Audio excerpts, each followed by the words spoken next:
뒤돌아보니까 여러 사람들 앞에서 내가 예수 믿는 사람입니다 라고 표현할 수 있는 기회 속에서 왠지 모르게 그 분위기에 압도당해서 내가 예수 믿는다는 것을 슬쩍 감추었어요. 그런 내 자신의 오래전에 뒤안길에 있었던 내 자신을 바라보고 기억나는 거예요.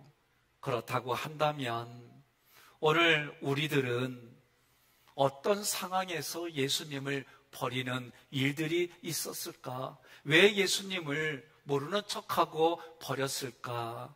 오늘 성경을 통해 또 환경 역사들을 보니까 그리스도가 화를 입었어요. 그 화를 입은 것이 나에게도 올까봐 예수님을 모른 척했습니다. 배척받은 그리스도 때문에 영간된 나에게까지 배척받을까봐 예수를 버렸어요. 예수 그리스도가 부활하셨는데 이 부활을 보지도 못했어요. 믿지도 않아요. 그래서 예수를 버렸어요.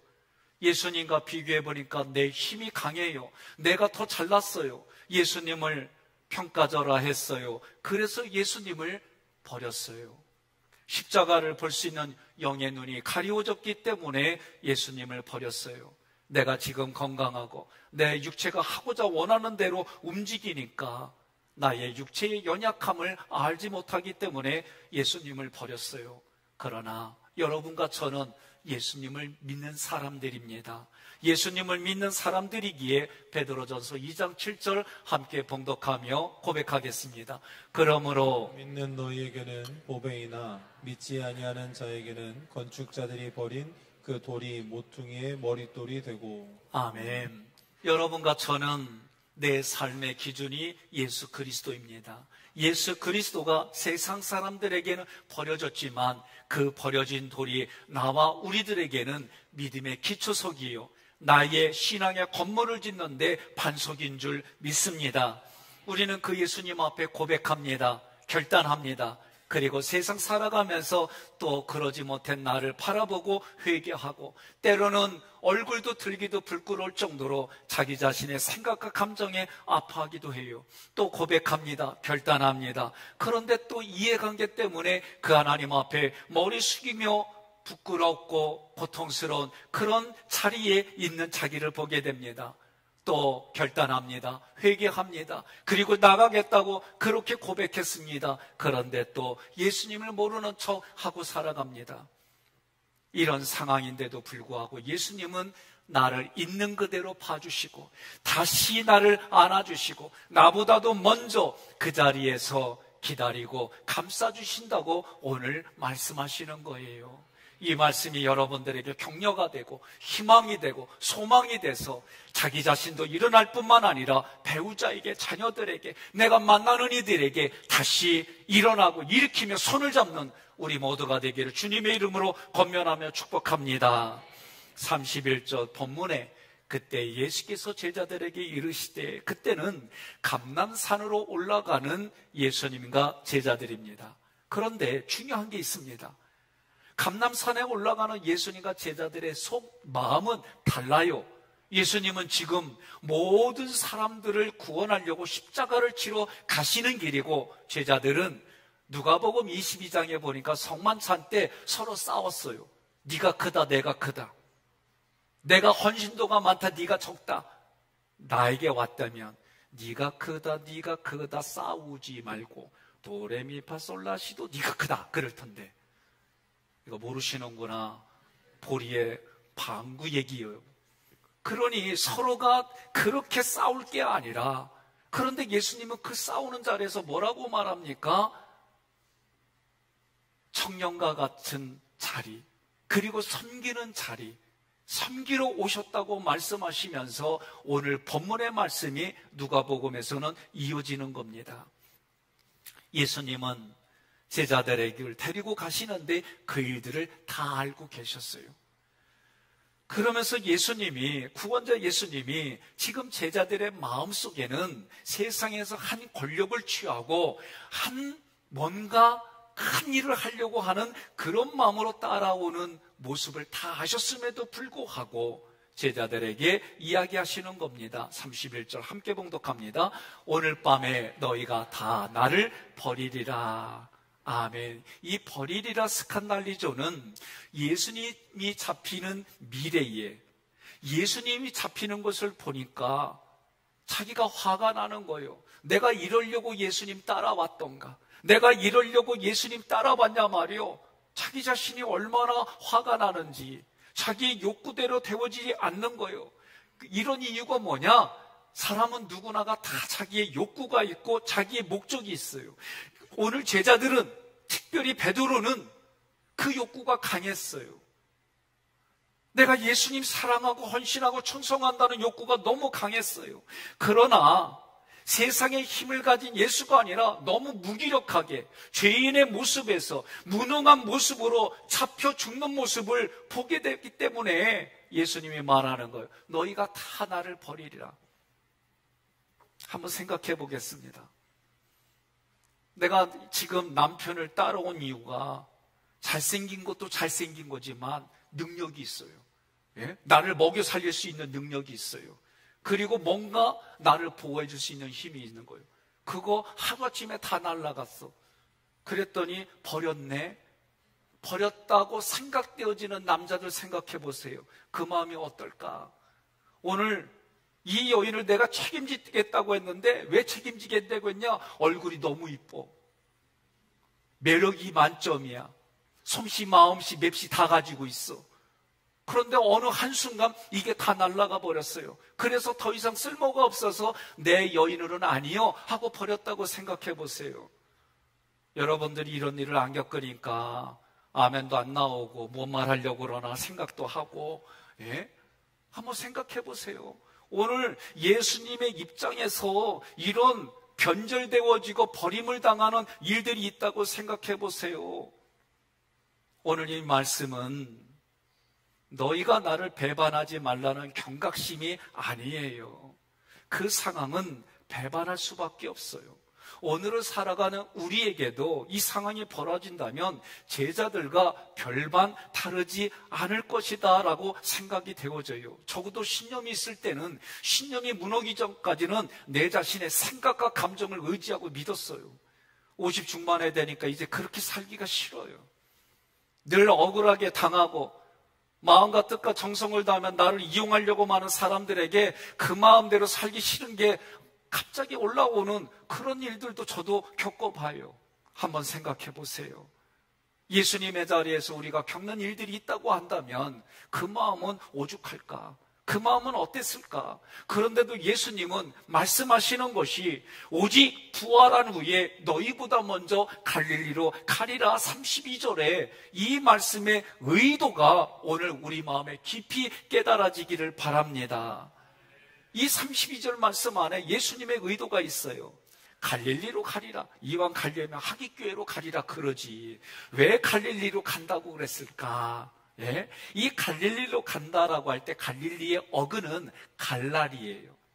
갈랄에서 파생된 단어가 길갈입니다. 우리는 40일 새벽기도 하기로 해놓고 열흘을 더한 50일 새벽기도 몇 달 전에 했어요. 그때 이스라엘 백성들이 길갈에 진을 쳤다. 이 뜻이 뭐냐? 옮긴다, 굴려버린다, 그런 뜻이에요. 무슨 얘기냐? 이스라엘 백성들이 가나안 땅 길갈에 진을 치기까지 과거 노예 생활하며 겪었던 수치, 정말 믿음을 지키려고 했는데 아팠던 그 아픔과 고통, 이 모든 것들을 옮겨주시고 굴려서 버리신다. 이게 길갈의 뜻이에요. 이게 갈릴리의 뜻이에요. 지금을 살아가는 우리에게도 마찬가지입니다.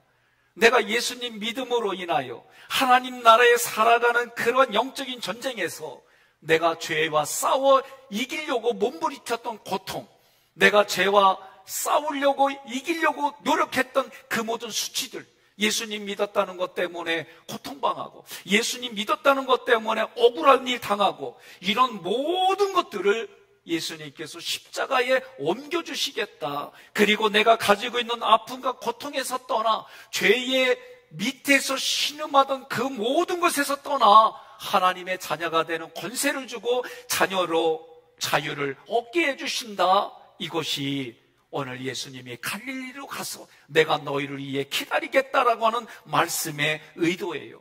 예수님은 우리에게 은혜를 베풀어 주셨습니다. 예수 그리스도께서 우리에게 구원을 베풀어 주셨습니다. 이것이 은혜입니다. 구원받은 사람들은 이 은혜가 너무나도 감사하고 고마워서 하나님이 죄를 싫어하기 때문에 죄와 싸우려고 하고, 내가 하나님 앞에 범죄하지 않으려고 때로는 묵묵히 수치를 겪고 때로는 경제적인 어려움을 겪으면서도 하나님 바라보며 그 자리를 지켰던 그 모든 사람들의 언행에 삼일체 하나님이 반드시 보상해 주심을 믿으시기를 바랍니다. 그 결과 우리는 이 땅에 구원해 주심에 감사가 돼요. 이 감사가 고백이 되어질 때마다 신기하게도 세상의 눈으로 보면 잠깐 흔들리지만, 잠깐 고통당하지만 오히려 그것이 나에게는 믿음의 디딤돌로 주신 게 깨달아져요. 오히려 그 고난과 아픔과 고통이 조금만 입술을 벌리면 원망과 불평이 나오는데, 내가 안으로 삭히며 예수님 바라보며 참아가고 예수님 바라보며 그것을 놓고 기도했더니 오히려 그것이 나에게 축복이 되고, 오히려 그것이 나에게 하나님이 이끌어가 주시는 마중물이 되는 놀라운 걸 경험하게 돼요. 이러한 것들을 알게 해주시려고 예수님이 내가 부활해서 먼저 갈릴리에서 너를 기다리겠다라고 말씀하시는 거예요. 그러면서 예수님이 계속해서 말씀하십니다. 세 번째 구절 함께 봉독합니다. 기록된 바 내가 목자를 치리니 양의 떼가 흩어지리라 하였느니라. 아멘. 기록된 바, 이 그라포는 하나님에 의해서 기록된 말씀 글자예요. 이것이 다른 말로 말하면 구약입니다. 구약에 이러한 예언들이 이미 하나님이 주셨어요. 스가랴 13장 7절 함께 봉독합니다. 만군의 여호와가 말하노라. 가라, 깨어서 내 목자 내 짝된 자를 치라. 목자를 치면 양이 흩어지려니와 작은 자들 위에는 내가 내 손을 들이우리라. 아멘. 기록된 바 내가 목자를 치리라. 이 친다 파타소는 미래의 어느 때에 하나님께서 십자가에 예수를 못 박아 죽이겠다라는 이 의도가 이 안에 담겨져 있는 거예요. 그리하면 그 결과 양의 떼가 흩어지리라. 이 흩어지리라 디아스코로피조는 미래의 제사장들과 서기관들이 로마의 힘을 빌려서 예수님을 죽이자마자 예수님을 믿고 따랐고 예수님을 통해 뭔가 욕구를 채우려고 했던 제자들이 다 뿔뿔이 흩어졌다 얘기를 하는 거예요. 이처럼 예수님께서 구약의 말씀을 인용했다고 하는 것은 하나님이 계획하신 진리이다, 하나님이 계획하신 사건이다, 하나님이 계획하신 일들이다라고 예수님이 지금 얘기해 주시는 거예요. 결국 십자가는 하나님께서 나를 위해 계획하신 신비예요. 이게 깨달아지기를 주님의 이름으로 권면합니다. 그 십자가의 사건이 나의 고백이 되어야 합니다. 옆에 분과 이렇게 고백하겠습니다. 예수님의 십자가가 죄인인 나를 살리셨습니다. 자, 이 고백과 꼭 해야 될 게 있습니다. 그건 다른 게 아니에요. 선행을 베풀어야 돼요. 예수님 믿었어요. 그런데 여전히 살던 대로 똑같이 살아요. 어느 순간은 그렇게 살아갈 수밖에 없어요. 왜? 이 내면에 힘이 부족하니까. 어려움을 이기려면 그만한 내면에 힘이 있어야 되는데 힘이 없으면 늘 그 사건, 그 상황이 되면 무너지는 거예요. 그러니 오늘 우리가 기억해야 됩니다. 제가 결혼했어요. 예? 애도 셋이요. 그런데 얼마 전에 나보고 오빠래. 나는 여동생 이외에 그리고 결혼하기 전에 오빠라는 얘기는 들어봤지만 결혼하는 이 나이가 돼서 오빠라고 그래 쳐다봤지. 그랬더니 모르는 사람이 나를 부르기가 민망하니까 나보다 연세 있는 분이 그냥 오빠라고 부른겨. 근데도 그 얘기 들으니까 기분은 좋아. 예? 사람 사는 삶의 모습은 다 비등비등해요. 그러나 여러분과 저는 알든 누가 나를 알든 모르든 예수 믿는 사람의 언어와 행동이 나타나야 될 줄로 믿습니다. 구원받는 것은 예수 이름으로 구원받지만 구원받은 이후에는 우리의 언행이 예수 믿은 이후의 삶으로 나타나야 되는 거예요. 그걸 한마디로 저는 선행이다라고 얘기하는 거예요. 32절 함께 봉독합니다. 그러나 내가 살아난 후에 너희보다 먼저 갈릴리로 가리라. 아멘. 그러나 헬라어로 대우의접속사예요. 무슨 얘기냐면 지금부터 말하는 게 더 중요한 거예요. 앞의 말보다 지금 하는 말이 중요한데, 내가 살아난 후에 예수님의 부활, 살아난 에게로이는 문법을 보니까 하나님에 의해서 살아나는데, 죽었던 예수가 하나님의 능력으로 다시 살아나는 거예요. 살아나신 예수님이 말씀하는 겁니다. 갈릴리로 가리라.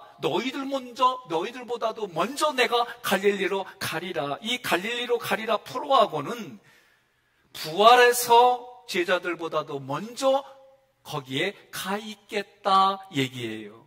미래의 하나님이 예수님을 로마의 병사들에게 잡히게 해서 십자가에 못 박혀 죽임을 당하는 것을 제자들이 봅니다.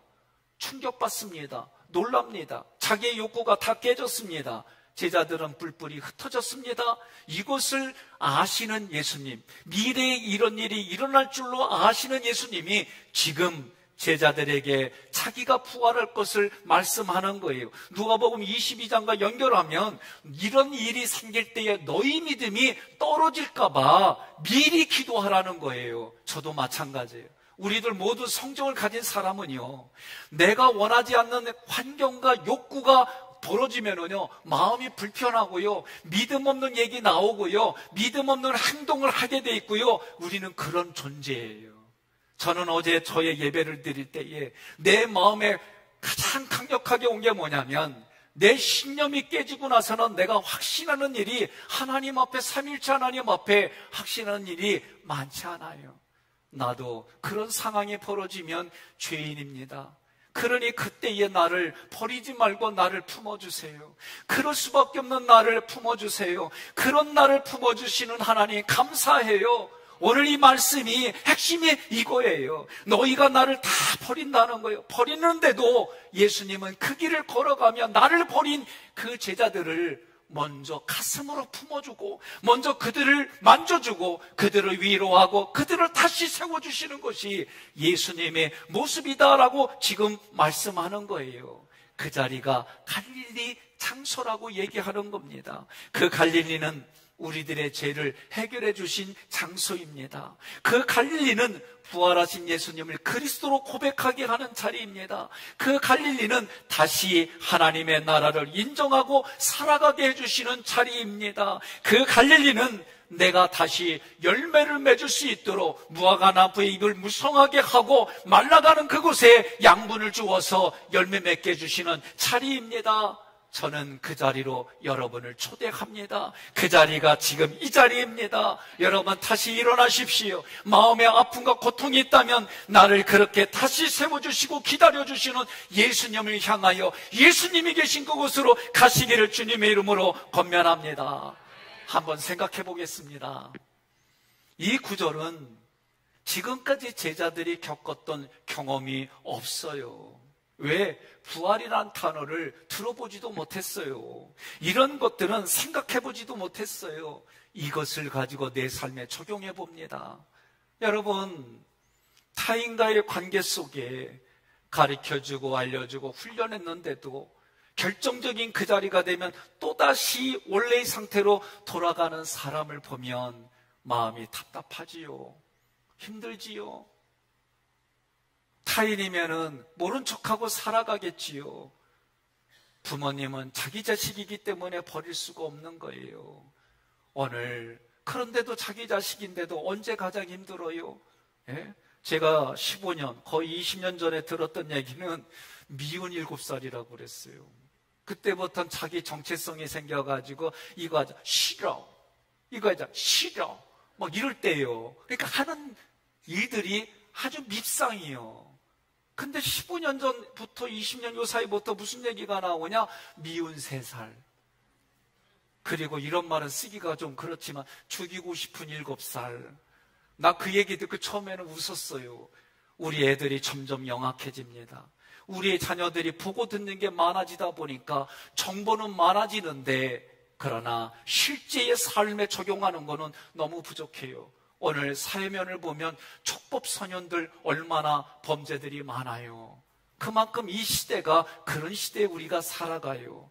그런데 오늘 말씀 속에서 예수님은 그런 상황일지라도 다시 세워주시고 다시 용서해주시고 다시 만져주시고 다시 어루만져 주셔서 하나님의 백성으로 살아가게 해주신다는 거예요.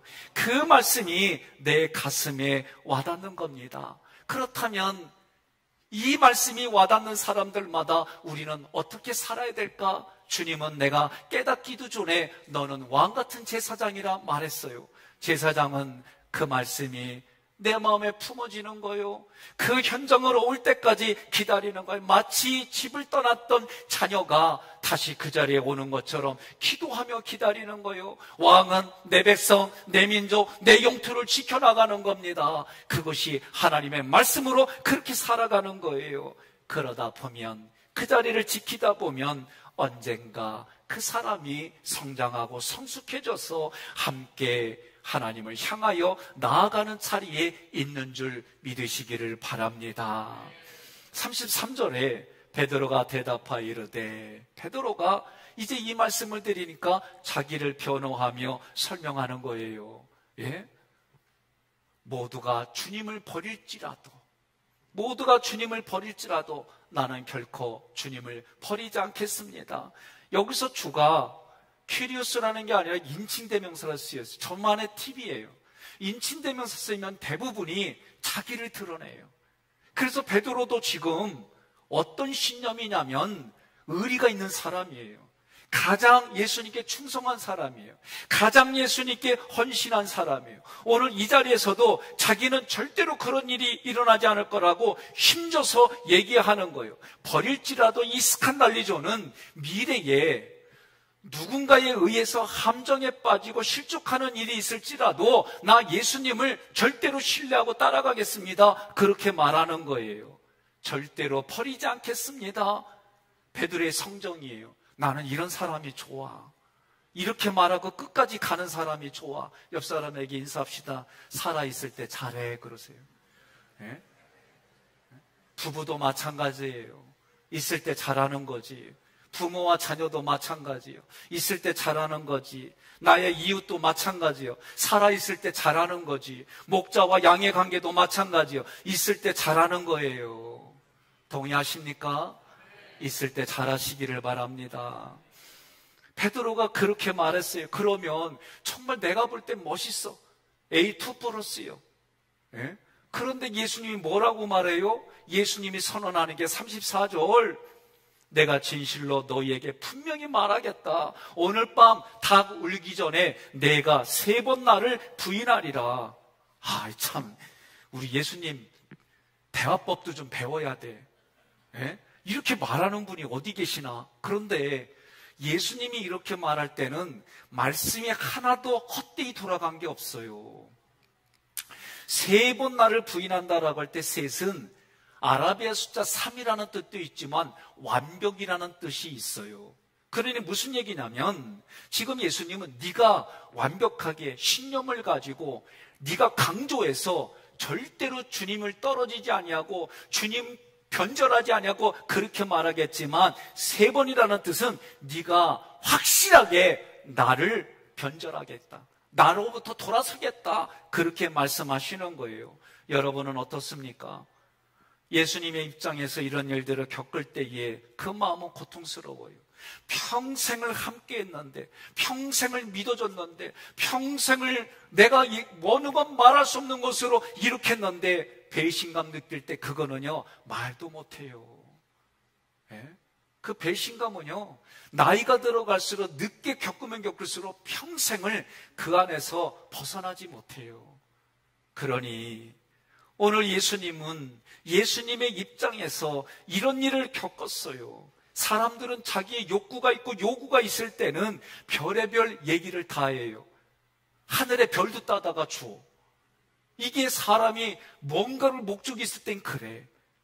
그런데 그 목적이 사라지고 욕구가 사라지게 되면 언제 그랬느냐는 듯이 180도 선조라는 일들이 너무 많아. 우리가 기억해야 됩니다. 믿음의 대상은 오직 삼일째 하나님밖에 없어요. 사람을 믿어서 생기는 그 아픔을 겪지 말고 사람은 사랑할 대상일 뿐이에요. 믿음의 대상은 하나님이고 내가 그 믿음을 가지고 사랑으로 베풀 사람이 내 배우자요, 자녀요, 이웃이요. 그래서 때로는 이런 모습이 되거든. 그러려니 하고 살아가시기를 주님의 이름으로 권면합니다. 그러려니 하다 보면 또 와. 그러면 또 어떻게 잘 대해줘요. 그러다가 또 필요한 게 없으면 또 가. 그러면 그러다가 어느 날 영원히 안 와. 그때는 하나님 앞에 간 줄로 알고 여러분과 제가 그렇게 살아가는 거예요. 35절에 베드로가 이르되 3번 나를 부인한다고 하니까 베드로가 이제는 반박하며 논리적으로 말하는 거예요. 나는 요번에 황당한 일을 겪었시오. 아들이 나한테 아빠 충렬공파 248대 선을 찾아봐도 없디야. 인터넷 들어가 찾아보니까 충렬공파는 경주 첼시밖에 없디야. 그러면서 나한테 이걸 막 따지는데 나도 할 말이 있어야지. 할아버지한테 들었어. 그러니 할아버지한테 가서 따져. 무덤 앞에 가가지고 요번에 추석이니까 잘 됐다. 그랬더니 큰아버지 댁에 가가지고 족보를 뒤져갖고 사진 찍어 왔어. 그리고 나한테 하는 얘기가 보라고. 충렬공파가 아버지 이름이 문종공파 30대 손이지. 나 요번에 처음 알았어. 얼마나 이 마음이 망신스러우면서도 내가 할아버지한테 따지고 싶은겨. 아니 할아버지 나한테 충렬공파 248대서 가르쳐줬는데 이게 뭐냐고. 근데도 아들한테 내가 인정하기 싫어. 그래도 끝까지 잘못하면 잘못했다고 나보고 인정하라고 막 대리대는데 얘기했지 뭐. 미안해요. 나 그러고 나서 아주 추석 전날 아주 그냥 얼마나 짜증이 올라오는지 여러분들한테 미안해요. 여러분들은 그냥 그런 줄 알고 있었잖아. 내가 우리 아들 보면서 이야 무섭다. 얘와 이제 잘 써야 되겠다. 그리고 그날 우리 아버지한테 여쭤봤지. 그랬더니 아버지도 얼버무려. 잘 모르겠디야. 하여간에 지금 베드로가 논리적으로 그렇게 예수님께 말하는 겁니다. 베드로가 말합니다. 35절의 두 번째 구절 함께 봉독합니다. 내가 주와 함께 죽을지언정 주를 부인하지 않겠나이다 하고 아멘. 내가 주님과 함께 죽겠습니다. 이 말씀만 보면은 마치 우리가 출애굽기 공부할 때처럼 예수님이 죽고 내가 살았지만 이제부터는 내가 죽고 예수님이 사는 삶을 살겠습니다. 그런 모습처럼 보이는 거예요. 그러면서 하는 얘기가 뭐냐면 앞으로 미래 절대로 주님을 부인하지 않겠습니다. 이거 다 뻥이요. 나도 지금 그런 줄 알고 살아왔잖아요. 충렬공파 248대 선 오늘부터 취소. 문종공파 30대 선. 아유 족보 근거가 갖다가 들이대니까 할 말이 없어요. 하나님은 우리의 삶의 모든 것을 생명의 양식에 다 기록했다고 그랬어요. 오늘 우리는 하나님 앞에 보면 그 기록대로 우리가 부끄러워 아무것도 말 못하는 그 자리에 설 때 예수 보혈의 피로 빨간 피로 다 그것을 지워주시고 예수님 믿고 예수님 믿은 이후에 열매를 가지고 우리는 시상식장에 서는 존재임을 믿으시고 기대하시기를 주님의 이름으로 권면합니다. 누가복음 22장에도 오늘 말씀이 같이 나오는데 22장에는 다른 말씀이 더 기록이 되어 있어요. 함께 31절로 34절 봉독합니다. 시몬아 시몬아 보라 사탄이 너희를 밀 까부르듯 하려고 요구하였으나 그러나 내가 너를 위하여 내 믿음이 떨어지지 않기를 기도하였노니 너는 돌이킨 후에 내 형제를 굳게 하라. 그가 말하되 주여 내가 주와 함께 오게도 죽는 데에도 가기를 각오하였나이다. 이르시되 베드로야 내가 네게 말하노니 오늘 닭 울기 전에 내가 3번 나를 모른다고 부인하리라 하시니라. 아멘. 그러니까 오늘 이 말씀을 보면 누가복음 22장 이 구절에서는 성만찬 중에 네가 크다 내가 크다 싸우는 거예요. 그때 예수님이 뭐라고 했냐면 나는 섬기러 왔다라고 말하는 거예요. 그리고 오히려 대접받을 자리에 청년의 모습을 기억하라고 말씀하시는 겁니다. 예수님은 자기가 예언한 대로 실제로 이런 일이 미래에 일어나기 때문에 베드로야 너의 믿음이 떨어지지 않기를 기도하라 라고 말씀하시는 거예요. 오늘도 우리도 마찬가지입니다. 내가 원하지 않는 욕구 상황이 생기면 이 마음이 불편해요. 불편하고요. 지금까지 믿음 안에 살았던 걸 하루아침에 깡그리 날릴 정도의 생각도 있고요. 언어도 얘기하고요. 후회하지만 그런 일들을 선택하는 일들이 우리예요. 저도 내 신념이 깨지기 전까지는 아주 단호하게 제가 얘기를 했어요. 그런데 뒤돌아보니까 그리고 그 신념이 깨지면서 나도 이 사람들과 별반 다르지 않구나. 제가요 아브라함 욕 많이 했어요. 왜냐하면 자기 아내를 아내라고 소개 못하잖아요. 그런데 저도 가만히 보니까 예수님을 예수님이라 소개 못한 자리가 많더라고요. 예? 때로는 내가 하기교회 목사입니다라고 하는 것이 제가 조금 말 못하는 그런 일들도 저는 솔직히 있었어요. 그러니 내가 내 삶에 실제로 완벽하게 하지 못하는 나도 이런데 우리가 서로에게 어떻게 살아야 될까? 그래서 예수님이 뭐라고 하느냐? 그런 상황이 됐을 때에 너의 믿음이 흔들리고 너의 믿음이 떨어지고 너의 믿음이 약화되고 너의 믿음이 작아지지 않도록 기도하라는 거예요. 나는 우리가 그렇게 기도해야 될 줄로 믿습니다. 예수님의 말씀, 기도하라는 말씀의 근거로 삶에 적용하려면 우리도 기도가 필요한 거예요. 기도하면 성령의 기름 부음이 있어요. 성령의 충만함이 있어요. 외적인 은사만 주는 게 아니라 내 내면에 나도 내 자아도 만져주시고 세워주시는 믿음이 생기는 거예요. 믿음의 응답이 결국은 남들이 보지 못하는 영적인 일을 보게 해주시고 분별하게 해주시고 하나님의 거룩함을 택하게 해주시고 승리하게 해주시는 하나님을 믿고 의지하고 내 손잡고 가시는 그 하나님 앞에 머리 숙이게 되는 거예요. 믿음의 생활을 위해서 우리는 말씀을 보아야 합니다. 들어야 합니다. 그 말씀을 선포해야 됩니다. 말씀을 애우셔야 됩니다. 그 말씀이 나에게 예수 생명을 가져다 주기 때문에 그래요. 그 예수 생명이 내 안에 들어오면 죽은 영혼이 살아난다는 것, 죽은 그 생명이 살아난다는 일은 그 어떤 걸로 비교 불가해요. 그 말씀이 내게 또 주시는 것은 하나님을 향한 그 미래를 책임져 주시고 그 미래로 나를 이끌어 가시기 때문에 그래요. 그러니 말씀을 붙잡고 기도하시기를 바랍니다. 기도는 하나님의 일하심에 나를 순종하게 만들어 줍니다. 기도하면 답답한 마음이 해결되어지고 담대해집니다. 기도하면 염려가 사라집니다. 기도하면 두려움이 사라집니다. 기도하면 믿음을 통해 선택하는 일에 후회가 없게 해주십니다. 기도하면 하나님, 예수님, 성령님의 의도를 알게 해주십니다. 나를 향한 예수님의 기도가 깨달아집니다. 지금도 나를 향해서 중복 기도하는 그들의 기도가 고맙게 느껴집니다. 주님이 그런 이들에게 말씀합니다. 내가 너를 위하여 너의 믿음이 떨어지지 않기를 기도했다. 너는 돌이킨 후에 내 형제를 강하게 세워주라. 내가 그 일을 통해 내 믿음이 강해졌습니다.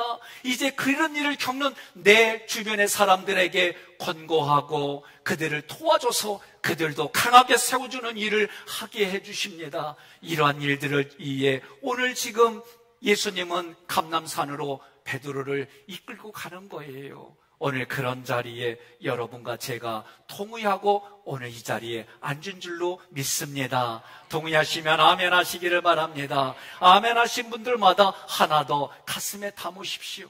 내 안에 생각과 감정을 밖으로 꺼내서 써놓고 그것을 보지 않으면 자기를 알 수가 없어요. 오늘 우리는 하나님 기도합니다. 말씀을 근거로 기도합니다. 그게 느에스도 기도해요.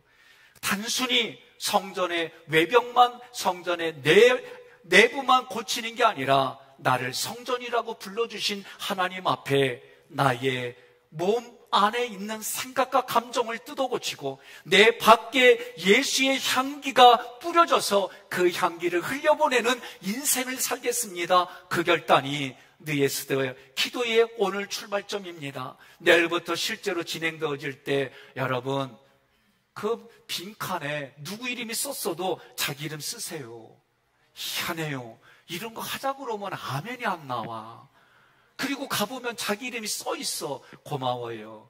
마음으로 안 쓰지 마시고 내가 이 시간에 이 한 달 그래도 한 번 내가 주님 앞에 나와서 나의 성전을 고쳐가며 우리가 함께 신앙생활하는 이 하기교회의 건물과 그리고 외벽과 내부를 내가 기도하는 마음으로 청성껏 함께 동역하며 고치겠습니다. 이렇게 참여하시길 주님의 이름으로 권면합니다. 세 번째 구절, 모든 제자도 그와 같이 말하니라. 다시 한번 함께 봉독합니다. 모든 제자도 그와 같이 말하니라. 아멘.